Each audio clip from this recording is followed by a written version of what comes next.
အားလုံးမင်္ဂလာပါဆရာအခုပြောပြမှာကတော့ခုနှစ်သားသမီးတို့ထဲမှာညီတိသားသမီးပဲဖြစ်နေညီတိနေပဲမွေးဖွားပေါ့နော်နေမကောင်းထိုင်မကောင်းဖြစ်ပြီးစေကူတာရတဲ့အခန်းကဏ္ဍမှာကျမ်းမာရေးနဲ့ပတ်သက်ပြီးတော့စေမတိုးဘူးနော်ယောဂရှာဖွေလို့မရဘူးဆိုလို့ရှိရင်ဆရာအခု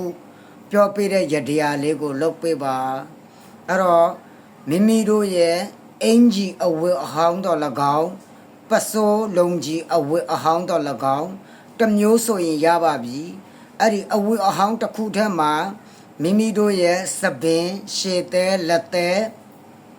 တန်တချောင်းတက်တဆုပ်မြေစာခုနှစ်ပင်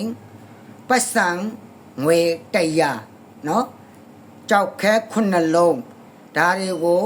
မိမိအဝတ်ဟောင်းနဲ့ထုတ်ရှိပြီးတော့မိမိကဘာနေသမီးဖြစ်နေဘာနေသားဖြစ်နေကိုယ့်ရဲ့မွေးနေ့ထဲမှာပဲနော်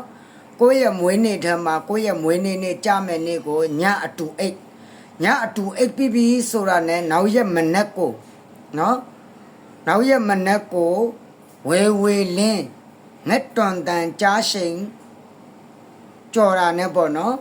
ဝေလင်းအချိန်မှာလမ်း3ခွရှိမဲ့နေရာကိုနောက်ပြန်ပစ်ပါအဲ့ဒီအထုပ်ကို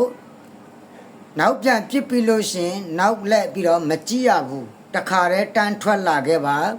နောက်ပြန်မကြည့်ရဘူးတခါတည်းထွက်လာခဲ့ပါကိုယ့်အိမ်ကိုဝင်မဲ့အချိန်ကြာရင်ရှေလက်မျက်နှာစေးပြစ်မှဝင်ပါအဲ့တော့ဒီရတရားလေးကမကြမ်းမမာဖြစ်နေတဲ့အချိန်မှာယောဂကဘာယောဂမှရှာဖွေမတွေးရတဲ့လူနာတွေနော်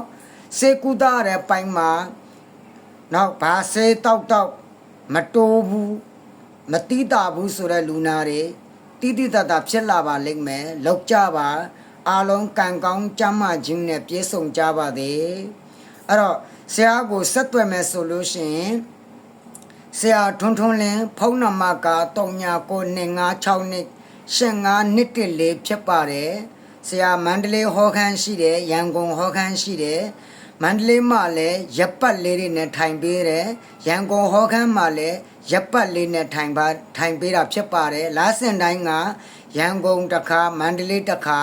အမြဲတမ်းရှိပါတယ်အဲ့တော့မန္တလေးရန်ကုန်မိတ်ဆွေများဆရာဟောခန်းထဲမှာဓာတ်ရိုက်လာမေးလို့ရပါတယ်ဆရာကိုအခုနပြောတဲ့ဖုန်းနံပါတ်နဲ့ဆက်သွယ်လို့ရပါတယ်ခင်ဗျာလာကြပါ